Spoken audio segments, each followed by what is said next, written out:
Supreme Court that are now blocked. So you had all the energies to get the law passed, and then they're like, no, wait, it's not actually in effect. And so in these states, they have bans in place that have been blocked. There's also been activity on the other side of things where there have been states where abortion is protected and there's considered access in the states where they've had additional laws passed in those states to have additional protections for both patients and providers. And you can see the darker green here are the states that have new protections since Dobbs. I actually was looking for a picture of the United States for the states that had had no state-level policy change in abortion over the past year. I was unable to find it. I think that it would be, there's not a lot, is what my takeaway is from these slides taken together. And I think that it gives us confusion and contributes to a lot of uncertainty amongst just normal people, but most definitely for us as clinicians as well. I want to highlight South Carolina's story because they are hosting our event today, and for those who have been following, there's a lot going on in South Carolina. South Carolina passed a 6-week ban in 2021, back when Roe stood. This ban went into effect after Dobbs. So it went from abortion was legal to abortion was not legal after 6 weeks. Then in January of 2023, the South Carolina Supreme Court responded to a suit that had been that had said, you know what, the Constitution of our state guarantees the right to privacy, and this 6-week ban violates that. And the Supreme Court in January 2023 said, we agree with you. And then abortion was legal again in the state of South Carolina. Then there was actually a lot of activity, and another 6-week ban, almost identical to the one that was passed in 2021, was again passed. And then this was upheld actually on Wednesday in the Supreme Court of South Carolina in a 4-1 decision. The South Carolina Supreme Court, or the Constitution, has not changed, but the makeup of the Supreme Court has. Want to make sure that we have some level setting on Georgia. We've had our own a little bit of seesawing back and forth. Georgia House Bill 481 was passed in 2019, was set to go into effect January 2020, and there was litigation in the case called Sister Song v. Kemp. A district federal judge struck it down as unconstitutional. That went up to the Circuit Court of Appeals, and it really just hung out there because people kind of were waiting on Dobbs, and they're like, let's not have to rule on this, let's just wait, it'll all come out in the wash. So it did. After Dobbs, the state attorney general requested for it to be able to be enacted, and that happened on July 20th of last summer. So it went to effect immediately, but then it was back in the courts again, was enjoined for 1 week in November. And right now where our case is that the Georgia Supreme Court heard oral arguments in March.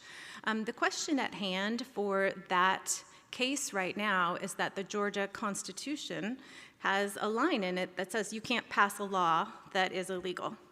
And so in 2019, the law that was passed was illegal because Roe was the federal law at the time. And so that is the question that we're waiting on this Georgia Supreme Court to report on. We actually expect this to happen any day. But part of the reason for sharing these two state narratives is to just remember that this is going back and forth and creating confusion. It's creating chaos. And people are scheduled for care that day.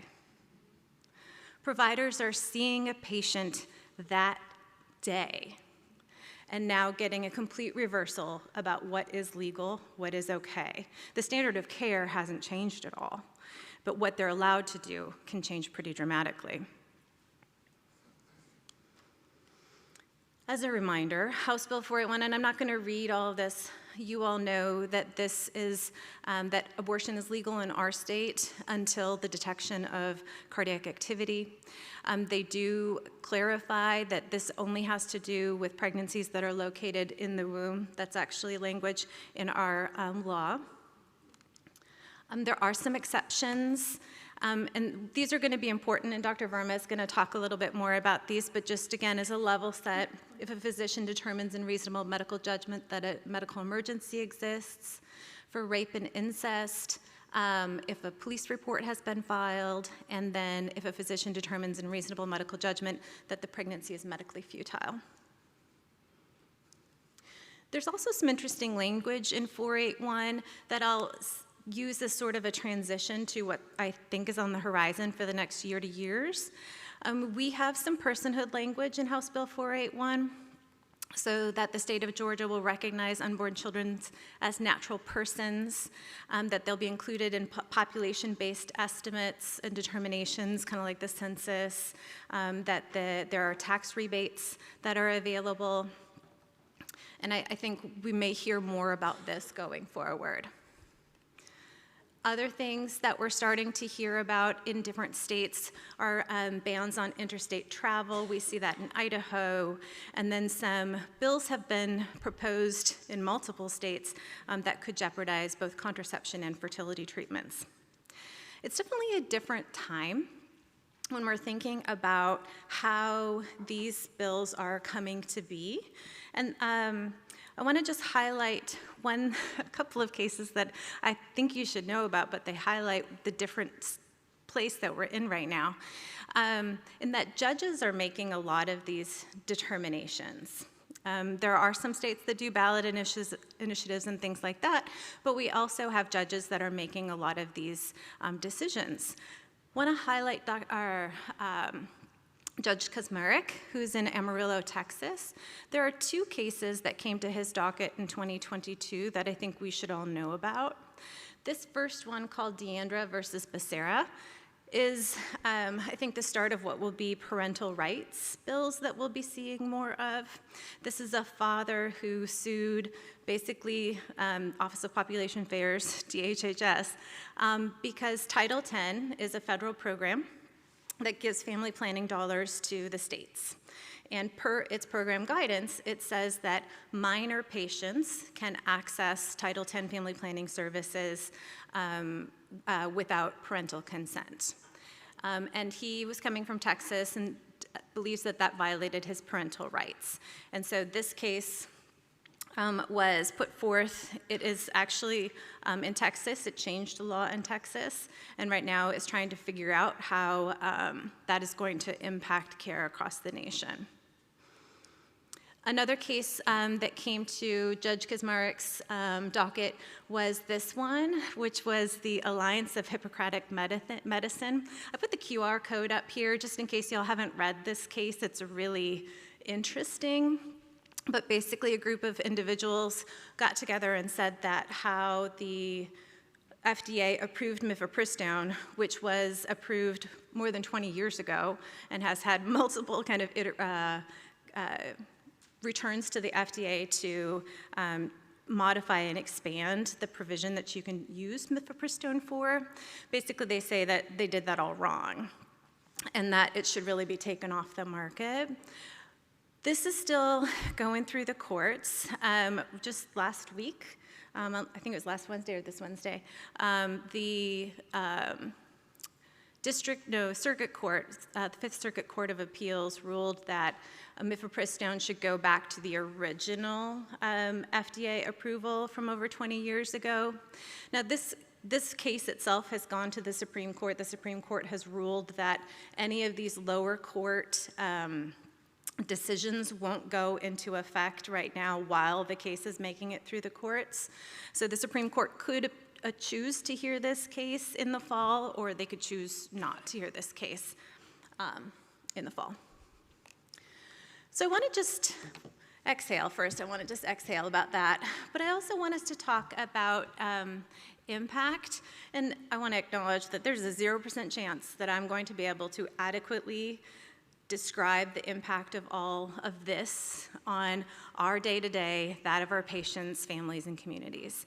But I do want to share some of the things that are out there so we can start to collectively understand the impact. We Count is an initiative sponsored by the Society for Family Planning. And so they have been intentionally looking at abortion provision across the United States, state by state. They started actually around the time of the Supreme Court leak in April of 2022 is pretty much their baseline.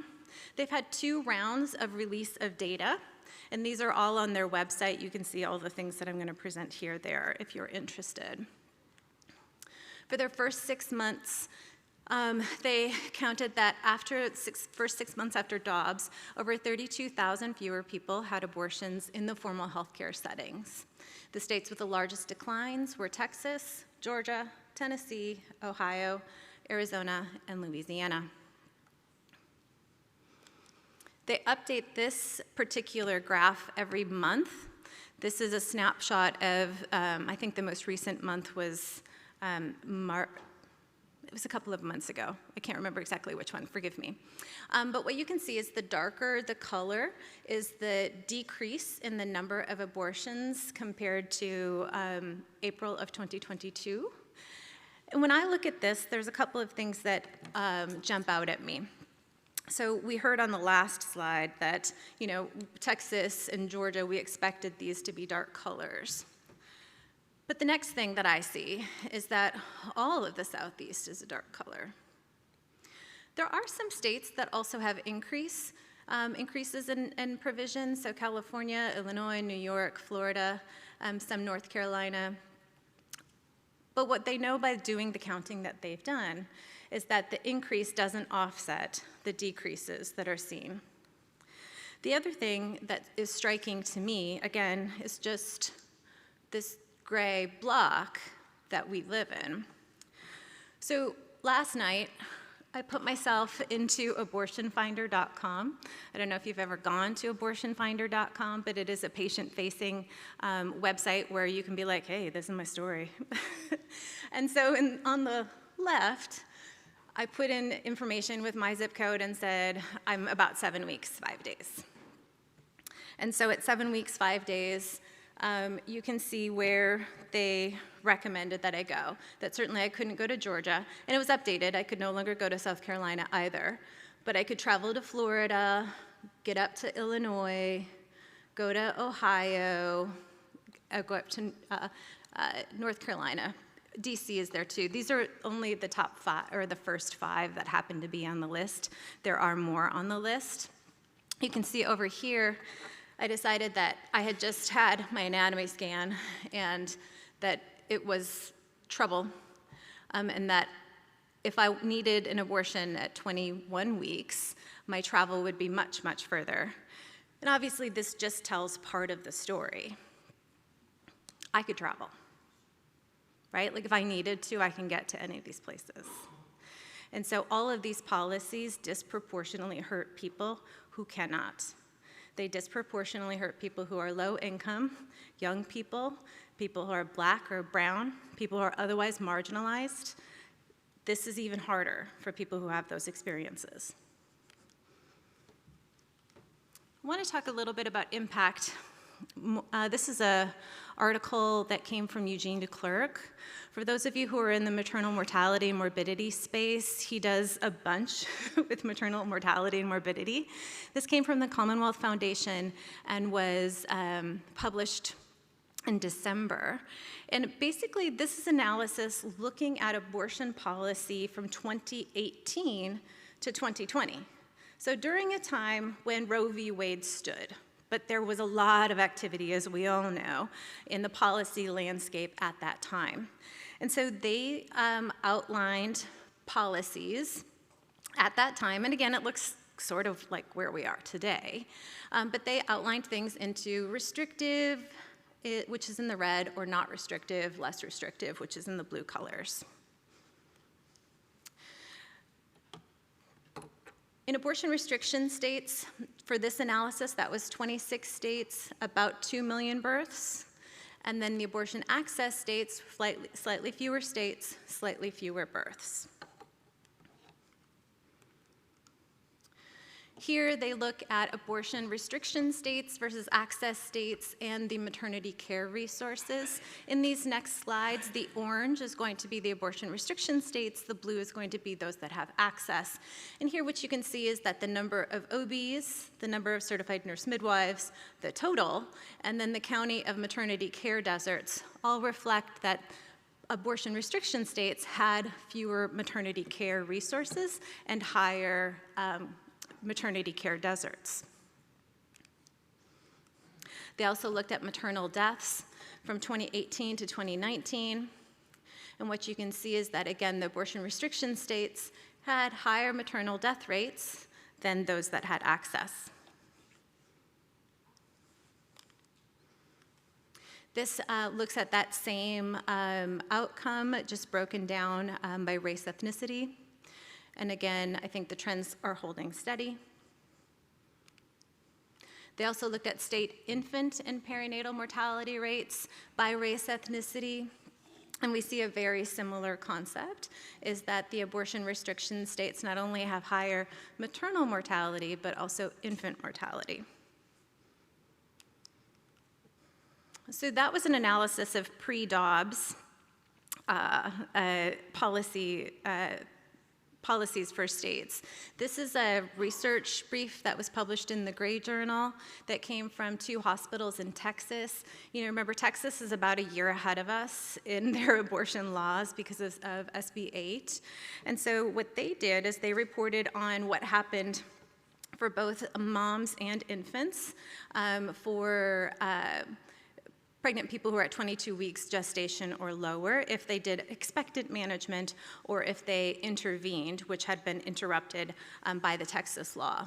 And what they found here, this is one of the big takeaways, is that people who experienced expectant management had about a doubling in the maternal morbidity that they experienced during that time.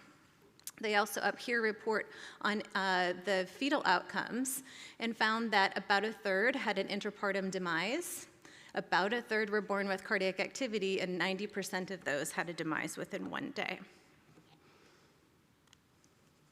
There's a recent analysis that looked kind of over Texas as a whole, not just these 2 hospitals. In 2022, 2,200 infants died in Texas. That was an increase of 227, or 11.5% over the previous year.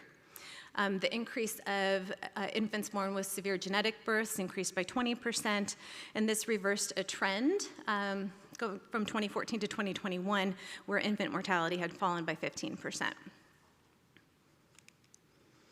So just to bring that home, we won't have data about how our law is impacting our maternal or infant health for a year or more, because it just takes a little bit of time for all of those things to come. Anybody from the MMRC is welcome to stand up and tell me that you're going to have it sooner, but my guess is it's going to be a little bit before we have that information. The most recent MMRC report was just recently shared. You know, we can see our pregnancy-associated deaths over time. Our pregnancy-related deaths both are higher than the national average and are generally not decreasing. That's how I said that. Here are the leading causes of maternal death. You can see hemorrhage, mental health conditions in the second position for the first time I've seen. Cardiomyopathy, cardiovascular coronary conditions, big chunk right here, all the more reason to go shop at Gap QC and join that initiative.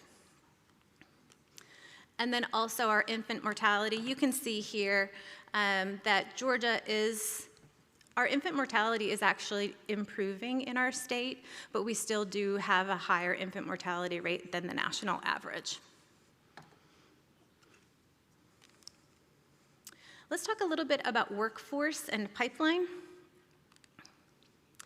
So I'm going to brag on some Emory medical students. Ariana Traub and Callan Merriman-Bonnell have been incredibly active ever since the Supreme Court's leak came out. I'm just thinking about the potential impact that this was having, well, what it was having for them as medical students, but also the potential that it could happen or could have on others. And I'm just going to read some of their quotes here. We believe that the Supreme Court's Dobbs v. Jackson women's health decision, which overturns Roe v. Wade and Planned Parenthood v. Casey, undermines the health of our future patients and our ability to become competent physicians. Students who do not participate in comprehensive sexual and reproductive health education, including education about abortion, will be unable to navigate some of the complex medical and social challenges their patients will encounter. By learning how to have these conversations through abortion training, medical students improve on the metrics of respect for patient privacy and autonomy, professionalism, and humanism, which are core competencies of medical education established by the AAMC. These two medical students went on with some esteemed colleagues to publish this in the Lancet Regional Health Americas journal. And they basically here, the purple are students that are getting their medical education in states that are highly restrictive. The green is in places that have access, and the blue is somehow mixed. And so you can see that this really does impact with the darker hue. You can see that that's really impacting a great number of individuals. These students went on to also publish this, which was a survey of third and fourth year US medical students. About 500 people took this survey, and medical students who were going into a wide range of disciplines. About 20% of the respondents were going into OBGYN, so the rest of the sample is more broadly thinking here. And the majority, 77%, said that access to abortion care, lack thereof, affects the location of residency programs to which they will apply. And over half were unlikely to apply to a residency program located in a state with abortion restrictions. And of course, going from our students, then we move on to our residents. And this is an analysis from 2022 that looked at the 286 OBGYN training programs in the nation, and that 128 were in states that were certainly or likely to ban abortion. That was affecting about 44% of current residents. As we all know, where a person trains makes a big difference because, like, our colleagues trained in this state. And so making sure that we have a space where they want to come and train is really important when we think about our overall workforce and the future health in our state. Very briefly, ACGME has requirements around abortion training. It requires didactic activities and clinical experience on comprehensive family planning. Our residents must be educated on surgical and medical therapeutic methods related to abortion, participate in the complications and management of complications of abortion, and have clinical experience or access to clinical experience in the provision of abortion as part of their curriculum. ACGME has always allowed for individuals to opt out of training if that was something that they wanted to do or did not want to do. And now we must be in a space where programs have to support if it's not legal to provide this care in your state where you're training your residents, you have to be able to provide that opportunity for training in other locations. If a resident is unable to travel, programs are having to concretely describe how they will provide that type of training in simulation or other means of uterine evacuation, including communication and counseling. And residents must participate in comprehensive management of pregnancy loss and spontaneous abortion. In Georgia, we're doing the best that we can to work within the law, so providing legally allowed abortion care, early pregnancy loss, simulation didactic training, and then we're hearing that direct patient care is definitely being adversely impacted, both for abortion and obstetrical complications. And we have made some arrangements for out-of-state training for fellows and residents.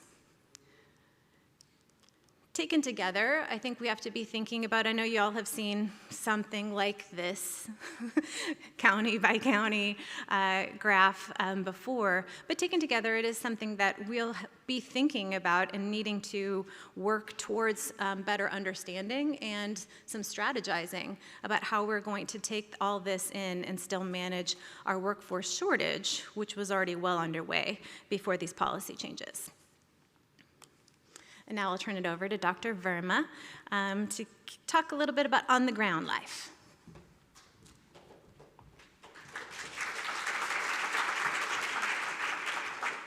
Thank you, Dr. Kottke, and thank you all for being here today. So I now want to really focus in on what is happening on the ground in Georgia and how we are all trying to and can continue to try to provide care for our patients in whatever way that we can.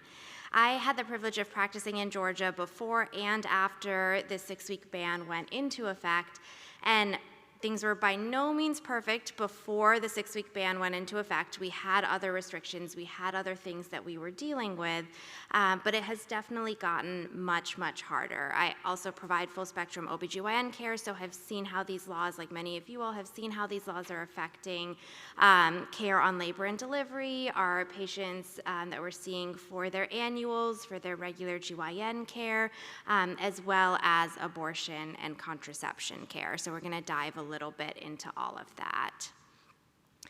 Just some general principles in terms of what we are dealing with on the ground. We have seen that the clinical implications of HB 481 are incredibly wide-reaching, so affecting things from, our patients experiencing obstetrical complications, like we talked about contraception. We've heard accounts from around the country that people experiencing ectopic pregnancies are having to travel out of state or are experiencing delays getting care. So we're seeing this impact on all types of reproductive health care. And it's often unclear to us how to interpret some of the components of the law, and because of that, uncertainty is incredibly common and something that we're trying to live with and navigate. I'm sure many of you have experienced a lot of emotions, some of which we have up here over this last year, trying to deal with the outcomes of our 6-week ban going into effect. I definitely resonate with this squiggly line over on that side in terms of what I have been experiencing over this last year trying to provide care for patients. And it varies, right? Like it varies day to day in terms of what we're seeing that day, how we're feeling, what we're dealing with. I have days where I have to turn away multiple patients in a row because they're just over that 6-week mark. And I feel, on those days, a lot of anger, outrage, exhaustion. There's days where I have a patient at 15 or 16 weeks on labor and delivery who breaks their water, and I'm trying to figure out if I need to wait for them to get sicker, if I can intervene. Those days are really, really hard. There's this concept that we talk about called moral injury, and it's actually a concept that came out of the military, but has also been used a lot in healthcare spaces to talk about that conflict, that difficulty that we face when we are not able to provide our patients with the care that they need because of external factors. That really takes a toll on doctors, on all of you, when you've taken this oath to do what's best for your patients. You know what the standard of care is, but aren't actually able to do that because of these laws. We've also heard a lot of people talk about this widespread fear of criminal prosecution. And I have up here actually a quote from Dr. Resnick, who is the immediate past president of the American Medical Association. He talks about never imagining a time where colleagues would find themselves tracking down hospital attorneys before performing urgent abortions when minutes count, or asking if a 30% chance of maternal death or impending renal failure meet the criteria for the state's exemptions, or whether they have to wait longer until their pregnant patients get even sicker. So this has put many of us in this situation where we feel caught between criminal prosecution and that threat of criminal prosecution because of the 6-week ban, and civil liability, where we have this obligation, we want to do the standard of care. If we're not able to do the standard of care because of HB 481, does that introduce civil liability? And our doctors are trying to navigate how to reconcile both of those things. I do want to point out at this point, since this wave of bans over the past year, there has not yet been a doctor in the country that has been tried, that has had criminal charges brought against them for violating one of these laws. But again, that doesn't mean that it won't happen, and this is very much creating this environment of fear for many of our physicians. I have some data here that talks about what doctors practicing in states with abortion bans and restrictions are feeling and facing right now. So this data indicates that over half of OBGYNs practicing in states where abortion is banned report being concerned about their legal risk when making decisions about patient care and the necessity for an abortion. This data also indicates that there are higher shares of OBGYNs in states with abortion bans and limits, saying that their decision-making autonomy and ability to practice within standard of care have worsened since Dobbs. And so all of this can make, I think, many of us feel really hopeless sometimes. And so what can we actually do? What can we do to keep taking care of our patients, make ourselves feel protected, make our patients feel protected? There are actually multiple things that we can do and resources that are out there to help support you all. And so I wanted to go through and touch on some of these different things. So I'm going to touch on our ability to create institutional policies and guidance, connect patients with resources and care, work with our professional organizations like ACOG and GOGS, educate colleagues, trainees, policymakers, conduct or participate in research that documents some of the negative effects of legislative interference, and then share our stories with the public. So to start with talking a little bit about institutional policies and guidance. I know we've touched a little bit on the exceptions in HB 481, and there are a lot of questions that do come up in terms of when we can intervene and provide an abortion under these exceptions for medical emergency and medically futile pregnancy. As you all are aware, we as doctors are constantly practicing in these gray areas. We're making medical decisions in gray areas, and it can often be unclear to us whether we can perform an abortion under our state law's exception. So this often brings up that question of how sick is sick enough? How lethal does a fetal anomaly have to be to intervene? Does the baby once born have to die within minutes, hours, months? For a patient that is, for example, experiencing an obstetrical complication, how much bleeding is too much bleeding? And so all of these things are things that we're trying to navigate as we think about providing care under HB 481.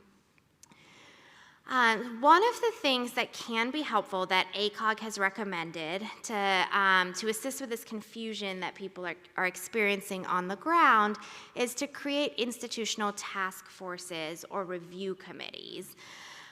So these task forces or review committees can include a range of folks on them, people like family planning, maternal fetal medicine, NICU, other medical specialists, hospital administration, legal experts.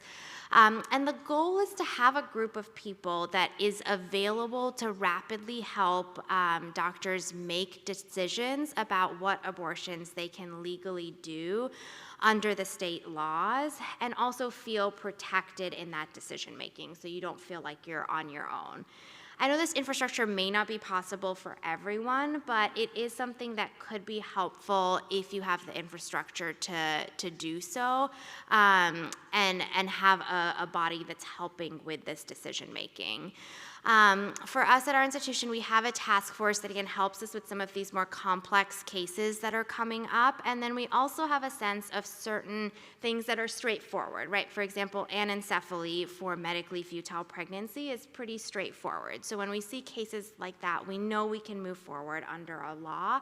And then when we have questions or confusion, we have a group that we can go to get further guidance, and then be able to document in the chart that we have communicated with that group, which also helps make us feel more protected.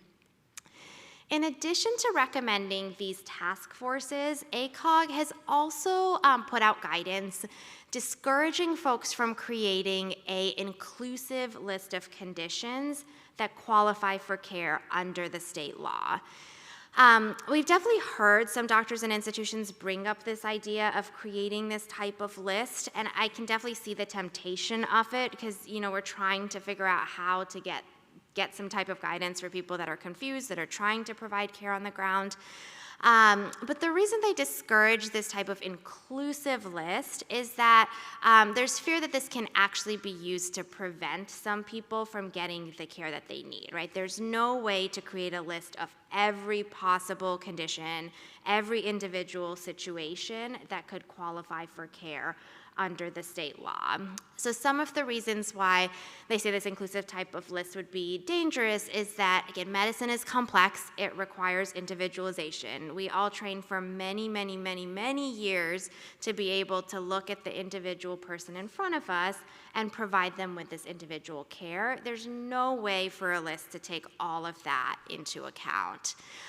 People's conditions progress at different rates. A patient might experience a combination of conditions that altogether make them experience a medical emergency. Pregnancy often exacerbates underlying conditions that could be okay outside of pregnancy.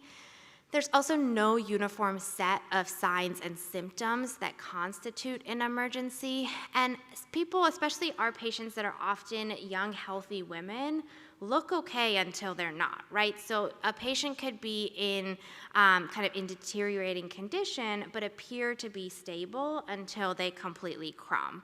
Again, it's hard to take all of this into account in an inclusive list.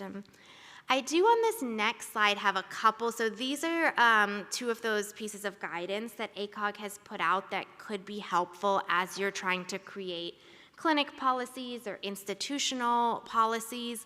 The first one goes through that process of thinking through forming a task force at your institution. And then the second one talks about medical emergency exceptions and how to navigate those. So I want to shift to talking just a little bit about how we can work to facilitate patient care, even in settings where we might not be able to directly provide patients with that care because of our state laws. So this next slide has, again, a QR code to this resource digest that ACOG has put out. I find this super helpful. I use it with patients all the time. So it's something I print out. I have a bunch of copies of these, and when I see a patient that doesn't qualify for care in our state, I can give them this resource. It has multiple things on it. It has just information about abortion care, early pregnancy loss, pregnancy options. It also has a link to that abortion finder resource that Dr. Kottke had mentioned. So that's a resource where the patient can put in their zip code, and it will tell them the closest places to them that they can access a legal abortion. And then it also has links to the National Abortion Federation funding hotlines. I think a lot of people, at least in my experience, a lot of patients are not aware that there are organizations that exist to help with funding if they aren't able to afford abortion care, particularly with all of these extra costs that people are incurring, having to figure out how to travel out of state, get childcare, take time off work. And so I will often mention these hotlines to people, and that's a way they can call that National Abortion Federation hotline. That hotline can also connect them with local abortion funds and help them get the care that they need out of state. So when I see a patient that doesn't qualify for care in our state, I often recognize with them, like, yes, this really sucks. I'm so sorry you cannot get this care in our state. You should be able to, but that doesn't mean that you can't get this abortion. And I go through some of these resources and ways for them to get out of state. And then talking a little bit about professional organizations. So our professional organizations play a huge role in supporting us as their members in these difficult times. And there's also a lot of work that we can each do through our professional organizations to highlight the negative effects of legislative interference in the practice of medicine, and to create and disseminate resources for folks. So, we have heard from ACOG members that even when they personally feel conflicted about abortion, the majority of them do feel like it's important for them as doctors to connect patients with the care that they need. So I have some information here on a national sample of 2,500 OBGYNs from around the country that found that 68% had at least one patient who needed an abortion in the prior year, and 88% of those OBGYNs provided abortion referrals to make sure that their patients connected with needed health care, even when they didn't directly provide that care. So we know that OBGYNs, that you all are affected by this issue and are trying to find the best ways to get your patients connected with the care that they need.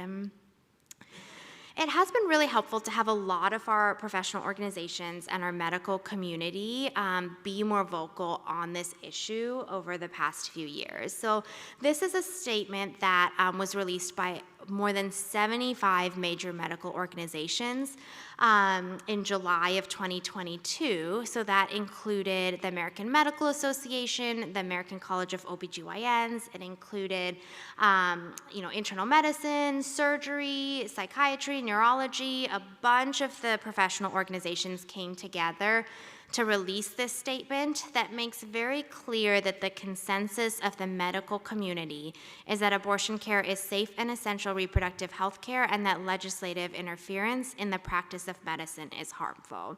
And I think this is really helpful just to emphasize that the standard of care and the practice of medicine have not changed, even though the laws have shifted around much of the country. Through GOGS, we've also put together a post-Roe task force. And so this task force we put together when the Dobbs decision was coming out to help support members throughout Georgia. It's a group that includes doctors with different expertise. So it includes MFM, REI, family planning. We have generalists, folks in academic and community practice. We have a lot of those people in this room, so thank you all for all of your work over this last year. And over this last year, we have met regularly and put together resources that help doctors navigate practicing in Georgia under HB 481. And I'm just going to highlight some of those resources that might be helpful to you all and that are available on the GOGS website. So this first one is a provider support and documentation tool. I have the first page of the document here, and again, all of this is available on the website. I also want to emphasize this is not legal advice. This is meant to be kind of informational and help people navigate providing care under the law. And what this resource does is it kind of navigates you through. You see a patient who needs an abortion. What do you do? And so it walks you through that steps of performing an ultrasound, document whether this is an ectopic pregnancy. HB 481 excludes ectopic pregnancy, so here in Georgia we can provide care in the case of ectopic pregnancies. If it's an intrauterine pregnancy, document what the gestational age is and the presence or absence of cardiac activity. We do in Georgia have to offer the patient the opportunity to see or hear cardiac activity. And so then we go through each of these situations. So cardiac activity is not present. In that case, it's a miscarriage or a stillbirth, and that is excluded from HB 481, and you can proceed with providing care.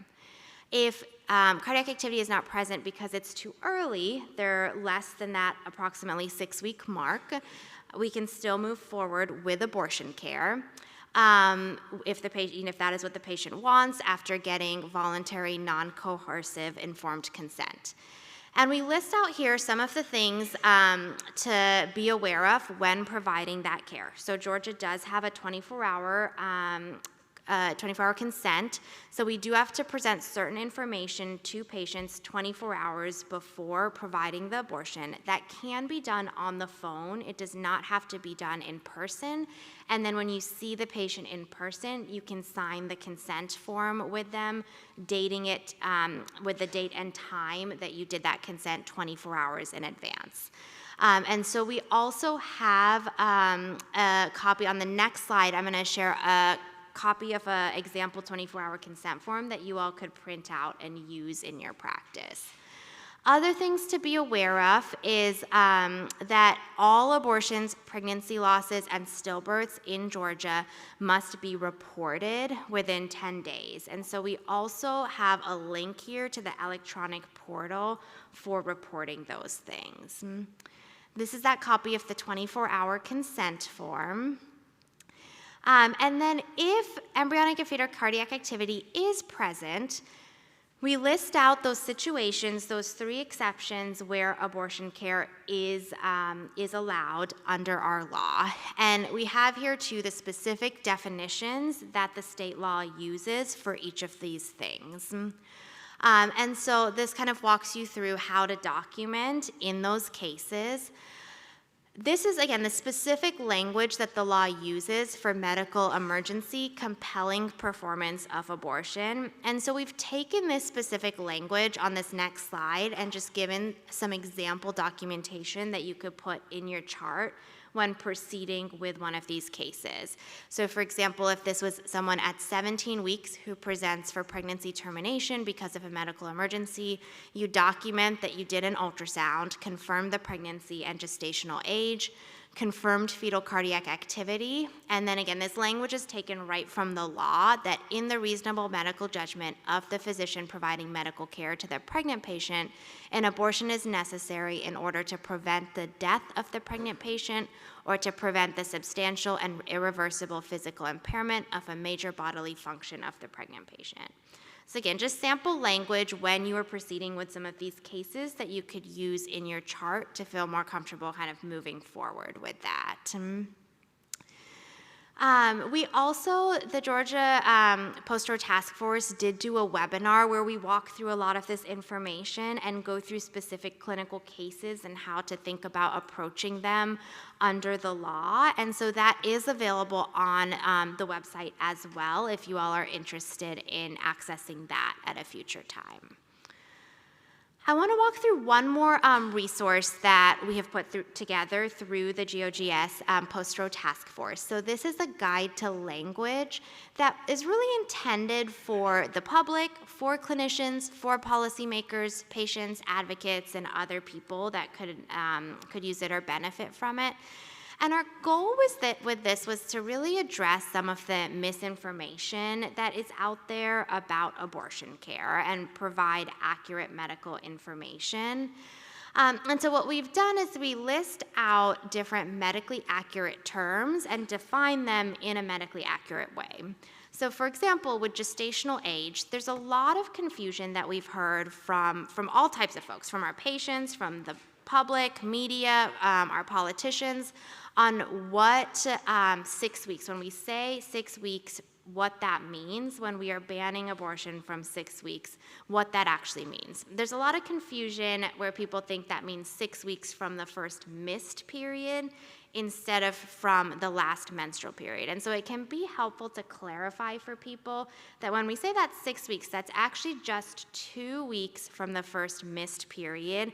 That is all the time that that law gives people to find out they're pregnant, to get connected with care, to figure out what they want to do, get connected with care, all of those things. And that can be helpful, I think, as people are thinking about the implications of our law. And then this is the second page of that resource, again, listing out other terms that we often see used in our laws, in media, and talking about accurate ways, medically accurate ways that we can define these terms. So everything, some of these seem, I know, really basic, but we hear terms like womb used a lot in, for example, HB 481. And so talking about the definition of uterus, embryo, fetus, an abortion procedure, what medication abortion is, that's different than emergency contraception, because there's also a lot of confusion about that. And then abortion safety. There's a lot of misinformation about how safe abortion is. So just listing out here that abortion is incredibly safe and kind of showing that visually with a diagram. So again, all resources that are available for you that you can use in different types of your work if these are helpful. And then something else that we can do in this current landscape is conduct research or participate in research that documents the negative effects of what is happening right now. A lot of this is happening in Georgia, and so this paper was actually published in JAMA by some of our Emory colleagues earlier this year, and look specifically at the impact of our 6-week ban on access to care in Georgia. And what they found is that HB 481 likely bans almost 90% of abortions in our state. They also saw that drastic change especially affects Black people, young people, people with less education, people that are already facing multiple challenges in accessing health care.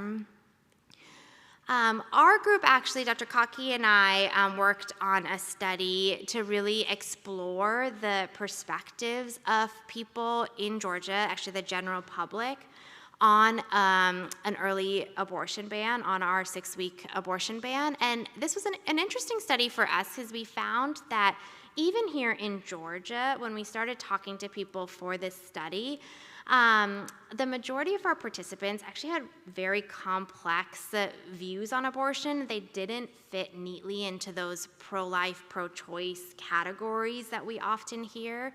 Many of them did describe separating what they personally felt about abortion or what they personally would do about abortion from what they felt needed to be mandated for others, and really were not supportive of these types of restrictions.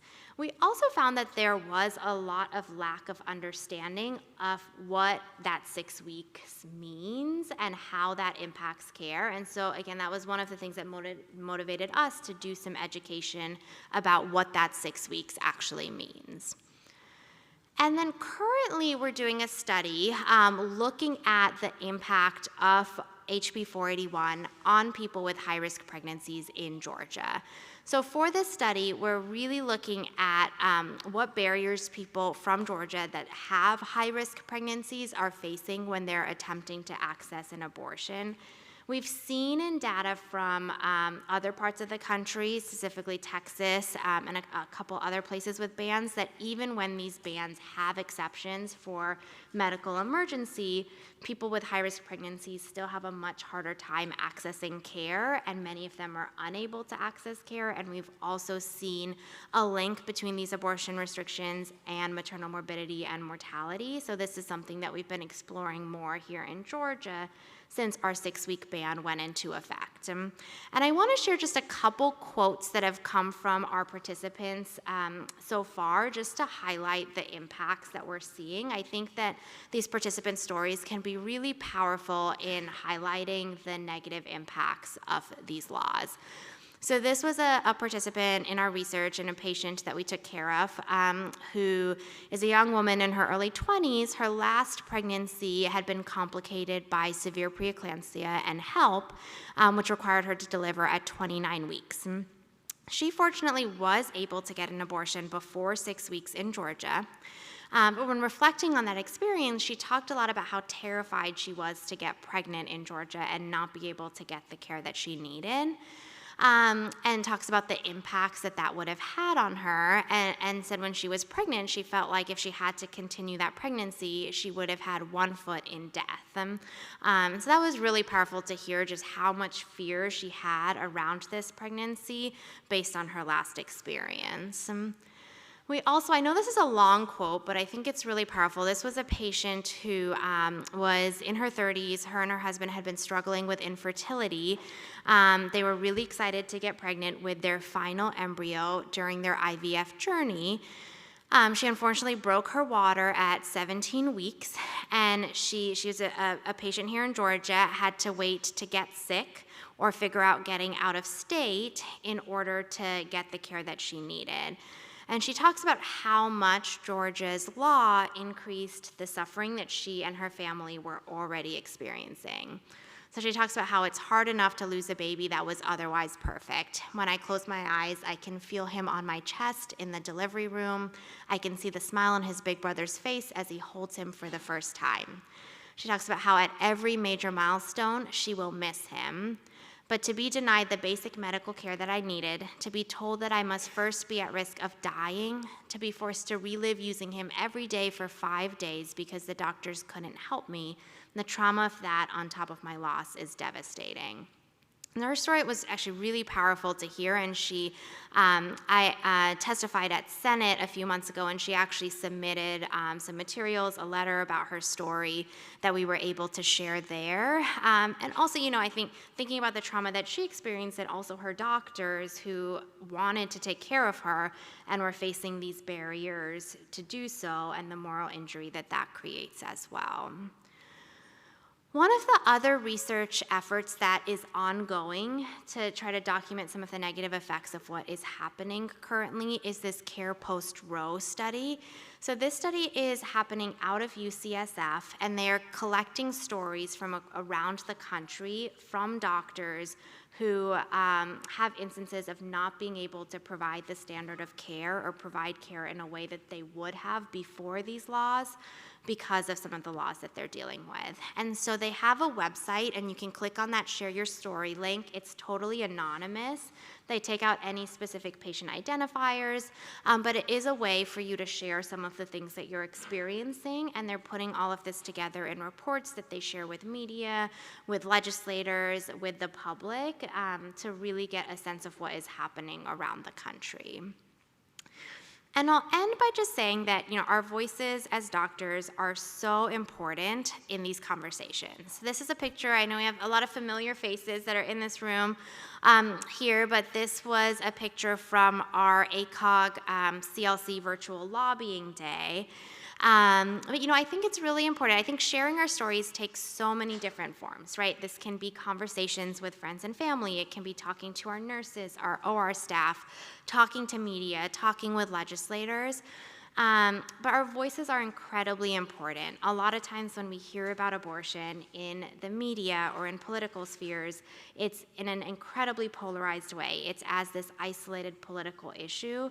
What we see as doctors is abortion care in the context of our patients' lives as health care. We see what legislative interference is doing to us and our patients, and so to bring those stories and our voices into the conversation is super important. And I think it's something that we can do that makes us feel less hopeless, or sometimes makes me feel less hopeless in this moment. So I'll end there, and we wanted to save some time for questions. And yeah, I'll open it up.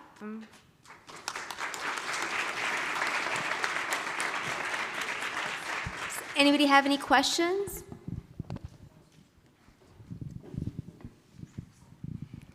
That was excellent, thank you. Just a quick comment that we, in terms of protecting privacy, if patients are searching, they might consider going to a public library or using a private search engine like DuckDuckGo to make sure that they cannot be traced. So just a comment. Thank you for that. That's super helpful. Any other questions? Please raise your hand. We'll bring the mic to you. Oh, I think Dr. Span has a question. He's going to- Hello. So you said we had to report it to state if we did a determination. Is that correct? Did I get that correct? Yes. So, but that's not a birth certificate or a death certificate. It's just a. So the state of Georgia, and this is not part of House Bill 481, it's actually in a different section of the Georgia Code, but all abortions have to be reported, and then Georgia is one of the states that requires reporting of all stillbirths and all fetal deaths, including miscarriages. There's not a gestational age limit from the state's perspective.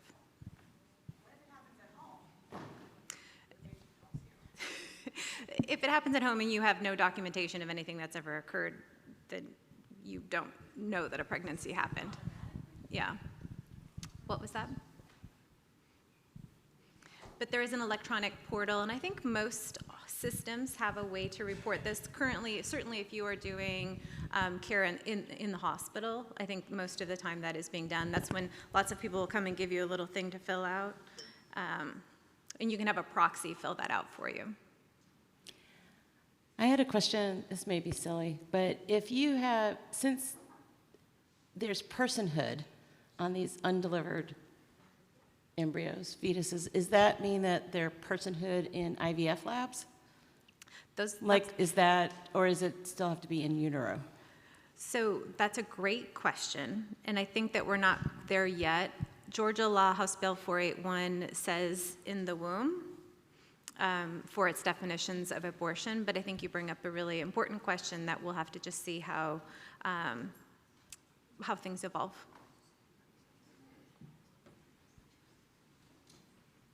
Dr. Handy? Do you know what's taking place on the legislative level? Because it seems like this is going to be a problem for a while unless we just get it changed. So is anybody willing to take this on up at the Capitol to get it changed or reversed? It can be political suicide kind of, but. So I know that there are a lot of people, including a lot of folks that are a part of this organization that are actively having conversations with our legislators. I think it's going to take some time, and I think that there's not going to be a magic bullet. We have a complex system in a complex state, and so I think these types of conversations are unlikely to be over at the end of this talk. How do you like that for a non-answer? To help, in my opinion, to help answer that question is this initiative to have this legislative day at the end of August to talk to your representatives. It's a great segue into that. And the very last slide, the tell your stories. Nisha Verma's been telling us that since 2 years ago when we knew this was coming. And I think we discussed it yesterday during the board meeting. I said maybe that this past year, the only positive thing that had happened, I don't think positive is a great word, maybe productive thing to come from all the chaos has been that our colleagues, everybody in here that delivers and provides obstetrical care, now perhaps has their own story. And I think the most constructive thing that we can do is share those stories.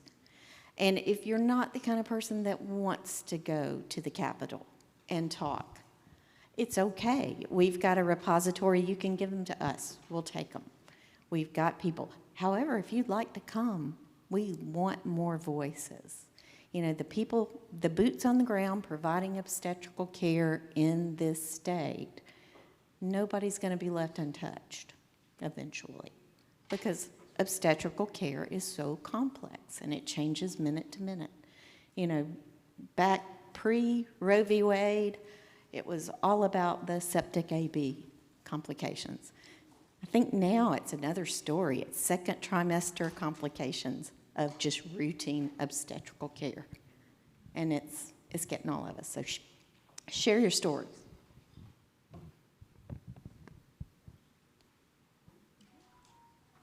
Thank you both so much. Thanks.